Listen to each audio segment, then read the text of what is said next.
Hey guys, Jay with EFC Combatives. Today we're going to talk a little about defending getting their hair pulled. So I get a lot of questions about this from the female cops in class. Sometimes I'll go over with them individually, and or this could be just self-defense for women altogether, not even just police officers. But we have to understand that where the head goes, the body goes. Okay, so I want to control the head. Now, anytime someone grabs a hair of your head of your hair, this is not an ideal situation. And the reason is I have a lot of leverage now to pull this. So the first thing when someone grabs a hold of that hair, male or female, obviously I don't have to worry about that problem, but my daughter Maddie does. And Maddie has a significant wrestling and jiu-jitsu background, so she's going to be helping me out with this video. So now, she wants to get a level change and a good stance right away. So she just is going to drop into a level change and a good stance. And the reason being is the bad guy has a say. I could be trying to move her around, push and pull her. We don't want that to occur. So simultaneously with the hair grab is going to be a level change and a good stance, along with she needs to connect my hand to her head. If I grab the hair and I start to pull, okay, even if I'm mid ponytail, under the ponytail, I'm at the leverage point. I'm pulling and I can move this and really manipulate her. So as soon as that grab comes, she's going to change her level and she's going to connect my hand to her head. She's actually going to pull it tight. Okay. Now you see how she did this with a two hands on one type of grab, and the head is covered with what we call a cover and crash, like our helmet. Okay. That person is probably going to be trying to strike as well. So she's minimizing damage from her face, along with connecting both hands on the hand and just below the wrist, okay? Now, it's obviously more ideal to get behind the elbow. We'll get there here in a few minutes.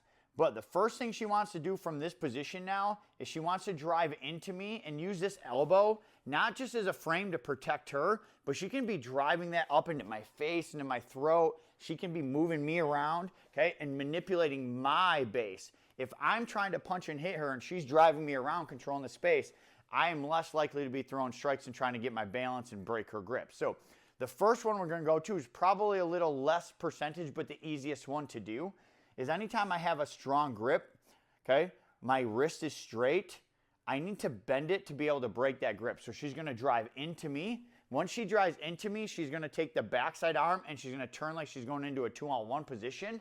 And now my wrist is bent. So now she can maybe start to pull that wrist down, okay, and break the grip. Okay. Again, I grab a hold of it simultaneously to the level change and stance. She makes that cover so I can't be hitting her. She starts to move me around, puts me off balance. Now she goes to a 2-on-1 position. When she goes to that 2-on-1 position, it kind of bends my wrist. Okay, we call that breaking the posture of the wrist. And she's in this 2-on-1. She could even try to strip it with the top hand or the bottom hand, but right now she's broken the grip, or maybe I let go of it because I don't like my arm being manipulated. Option one, okay?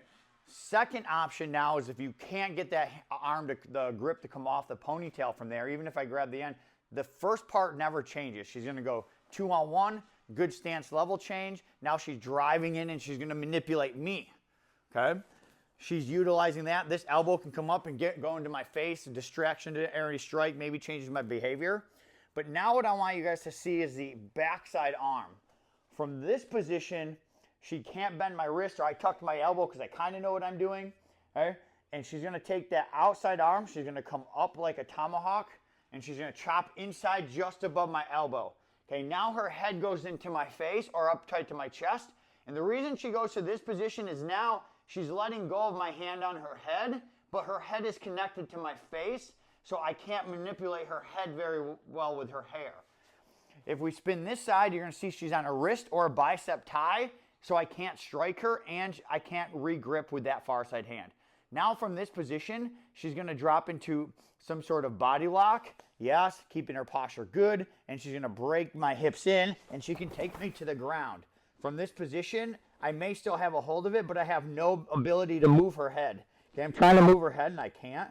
From here, she can go knee on top. She could leg drag me, step into the mount, and start delivering elbow strikes now with the far side arm. Okay, and starting to hit until it frees, and then she has a choice of engaging or disengaging the position. That's going to be personal preference, skill set dictates. Okay, so that's if I have to take to the ground. Third option would be maybe she uses the wall to pin me on the wall. I grab a hold of it. She does the same thing. She covers and crashes. She uses that elbow strike, okay? She comes back inside and she turns me to the wall. Nothing changes here. Her head is up into my chin. She's driving hard. Bicep or wrist tie on the far side arm. And again, she can go to the body lock. She can suck my legs out, whatever takedown she decides to do. And even if I have a hold of her hair with that inside arm, I can't manipulate her head anymore.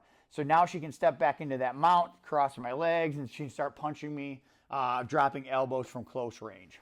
Okay, that is 3. Number 4 would be maybe from behind. And we see this happen a lot. We talk about this in weapon retention as well. If we get a grab from behind, the first thing they got to do is have a level change and good stance, but that stance is forward. And watch her far side arm.